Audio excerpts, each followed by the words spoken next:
Hello and welcome back, my glutamate ions. How you doing today? It's Chris here. Today we've got the Dark Prince on the left versus the Glaive Lord on the right. First thing you want to look at is, of course, the monies. We start off with 100k and then we buy the tower, and you can see what the tower costs. About 27k for the Dark Prince and about, whoa, a whopping 39,000 for the Glaive Lord over here. So that's, over a $10,000 difference over here. This is something you definitely have to keep in mind while watching this video. Alright? So the Dark Prince works in a very odd way. He's one of the only towers that works this way, and honestly, I really like the design. I gotta tell you, I really like it. I think it's fun. I think it's interesting. I think it's cool. They even buffed him recently to make him even better. And the question is that buff going to be worth it? Is it going to be something we want to use in the game over here? Or should we just chill with this Glaive Lord? The Glaive Lord is also sort of interesting over here because the way he works is the glaives that are surrounding him do a consistent, constant amount of damage. It doesn't matter which direction they're going or anything like that. They do a very consistent amount of damage to any balloon that's surrounding them over here. So, whoa, I thought we were going to just annihilate the Moabs, but whoa, the Dark Prince can't even take down these regular Bloons over here. Now, keep in mind, this is a count of 50 Moabs with a spacing of 10. So, this is this is not exactly what we'd see in a real-life situation over here, but it gives us a good idea of how powerful these towers are going to be. This is a 5th tier tower, guys. Both of these guys are 5th tier. So, maybe I'm using them a little bit off, but I think this is a pretty standard way to kind of test the tower, see how powerful they're going to be. Now, one of the weirdest things about the Dark Prince, again, is that you need to pop balloons to make the army of unpopped. And if you don't pop balloons, if you ever run out of ability to pop the balloons, you stop making that army, and then it really frickin' sucks over here. So you start losing more and more and more and more, and it's like a feedback loop of negativity, and it really frickin' sucks over here. So you can see, against BFBs, 50 BFBs was way too frickin' much for this Dark Prince. He's getting annihilated. We're going to lose like 70,000 lives. This is terrible, man. Holy, but Jesus, dude. Look at that, yes, almost 70,000 lives. Oh my god. The Glaive Lord, if you didn't notice, if you weren't looking at him at all, he popped everything. no problems whatsoever. So, yeah, it's looking pretty bad right now for this Dark Prince, especially because I've kind of given him an advantage, by the way, by making sure that no matter what, I continuously send out these balloons. I don't let all of his balloons disappear first, like they normally would happen at the end of a round. So I've actually been giving him a sort of an advantage over here.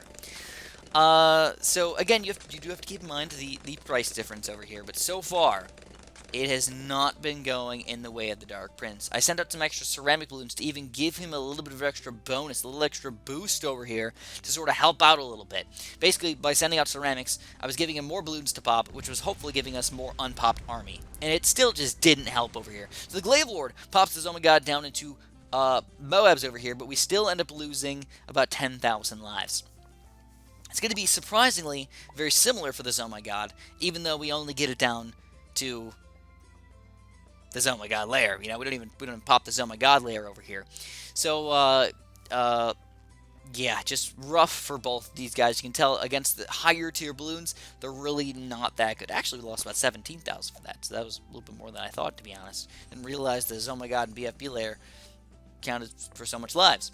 So I guess the next question is the Alchemist going to somehow buff this Dark Prince in some weird way that we don't really understand, and it's going to make him super powerful over here, and that's what's going to make him so gosh darn good over here. This is why we need to use him. Maybe the Glaive Lord doesn't get powered up very much by the Alchemist, and that definitely seems reasonable. Like, why would we get so much extra damage or popping power from something that does consistent damage to no matter how many balloons are around him? It is kind of important. So far, actually, it's a good sign. The Dark Prince is building a lot of unpopped BFBs right here, and we're taking down a lot of these guys, man. Oh, heck yeah. And we're going to just honestly chug almost against the grain over here against these mobs, and we're going to take down every single mob. So a good sign. That's exactly what you want to see, and honestly, this is kind of what you would normally see in sort of a regular map over here. So this is good. But against something big and beefy and strong like these BFBs over here, we just can't keep up. The balloons are still just going to run through. And because we don't even pop enough balloons, and because the the unpopped BFBs actually tank a lot of the BFB damage over here. We don't get to be making more unpopped BFBs and stuff, and it actually just causes lots and lots of lives to leak through. Where the Glaive Lord, again, he popped the BFBs in their entirety last time. Guess what he's gonna do this time, guys? Pop them all in their entirety. You know, like, no problem.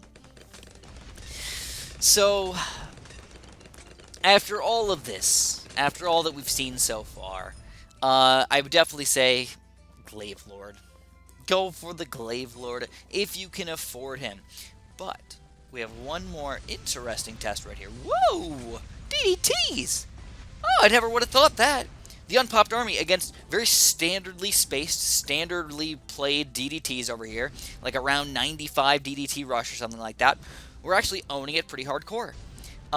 We are still going to lose some lives over here, but even if we just support with like one other tower or something like that, like no problem for this unpopped army, where the Glaive Lord is struggling quite a bit. But again, if we'd had some sort of other random tower supporting the Glaive Lord, we might be in the same boat where this guy can just have a little bit of extra support and be able to pop all the layers and everything inside. So it seems like we were getting down to the very, very edge of where we could pop the DDTs, but we just couldn't. It was like probably 180 health out of 200 for almost all of them. So it kind of sucks when you get that close, but you just don't end up doing it. So for the very, very last test over here, guys, we've got the Bad Balloon.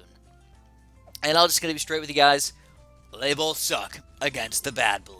These guys are not designed for popping bad balloons at all.